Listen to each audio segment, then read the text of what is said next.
বুধবার মুর্শিদাবাদের শামশেরগঞ্জে একদিনে পর পর দুটি বড় সাফল্য পেল পুলিশ।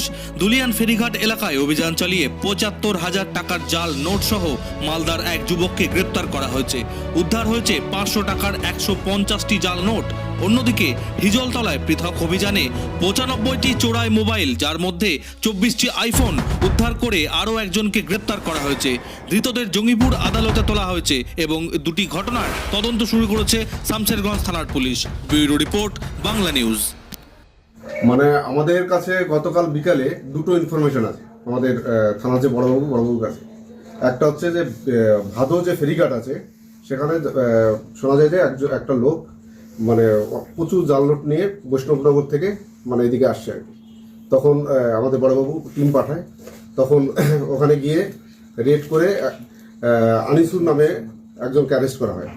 তার কাছ থেকে সার্চ করে ১৫০ পিস ৫০০ টাকার নোট, জাল নোট, ফেক কারেন্সি এটা উদ্ধার হয় এবং ওকে আমরা অ্যারেস্ট করি। ওদেরকে মানে ওকে আজকে ৫ দিনের রিমান্ড সহ কোর্টে ফরওয়ার্ড করা হবে এবং ওকে জেরা করে জানা যাবে। আরও আমরা জানার চেষ্টা করবো যে এর সঙ্গে মানে সোর্স কোথায় এবং কাকে ডেলিভারি করছে এবং এদের সঙ্গে কারা কারা জড়িত তাদেরকে আমরা এখানে অ্যারেস্ট করার চেষ্টা করব। আর একটা ইনফরমেশন ছিল, সেটা হচ্ছে একজনের বাড়ি, একটা হচ্ছে গোবিন্দপুরের শামশেরগঞ্জে একজনের মানে মোবারক হোসেন বলে একজনের বাড়িতে একটা লোক মানে ওখানে রয়েছে। তার কাছে প্রচুর মোবাইল রয়েছে আর কি, মানে চুরির মোবাইল। তখন ওকে সেই বাড়িতে রেড করে ওকে অ্যারেস্ট করা হয়।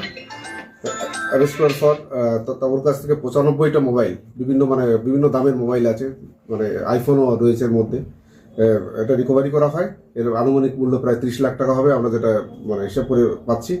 এবং একেও ৫ দিনের রিমান্ড সহ একে পাঠানো হবে। এবং মানে এর কাছ থেকে আমরা যেটুকু জেরা করে জানতে পেরেছি, এই মোবাইলগুলো বিশেষ করে বাংলাদেশে পাচার করে এবং এখানে অনেক বেশি দামে বিক্রি করে। এবং এর সঙ্গে আর কেউ যদি জড়িত থাকে ওকে মানে রিমান্ডে নিয়ে আরও জিজ্ঞাসাবাদ করে সেগুলো আমরা বের করবো এবং যারা যারা সঙ্গে জড়িত থাকে তাদেরকে অ্যারেস্ট করবো। বলছি, ভোটের আগে স্যার জাল নোট উদ্ধার, মানে এরা কি এই এলাকায় পাচার করতো না মানে কি উদ্দেশ্য ছিল? দেখুন, আমাদের মানে সারা বছর ধরেই বিভিন্ন জায়গায় নাকা চলে। আমাদের ভোট যেহেতু সামনে ইলেকশন আছে, তার প্রিকশন হিসাবে আমাদের বিভিন্ন জায়গায় যে স্ট্যাটিক পয়েন্টে আমাদের নাকা রয়েছে, আমাদের বিভিন্ন সোর্স রয়েছে। আমরা চেষ্টা করি এই সময় মানে এই সমস্ত দুষ্কর্মের সঙ্গে জড়িত তাদেরকে অ্যারেস্ট করি, যাতে এলাকা শান্ত থাকে, সেই চেষ্টা করি। এটা আমাদের রেগুলার বেসিসে চলে, এখনো চলছে। মানে ভোটের সময় একটা বেশি করে ফোকাস দেওয়া হয় এর উপর। স্যার নোটগুলা কি হচ্ছে? ৫০০ টাকার নোট। কত অ্যামাউন্ট? কত? ৭৫,০০০ টাকা।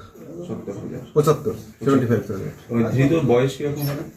ধৃতর বয়স মোটামুটি আনুমানিক ২৮ বছর মতো হবে, 28 ইয়ার্স। বলছি, এর সঙ্গে কি ওই রকম জড়িত আছে প্রাথমিক তদন্তে পাওয়া গেছে? না, প্রাথমিক আমরা তদন্ত করছি, জিজ্ঞাসাবাদ করছি। ওকে রিমান্ডে নেওয়া হবে ৫ দিনের, মানানোর চেষ্টা করবো আরো কে জড়িত আছে। ঠিক আছে।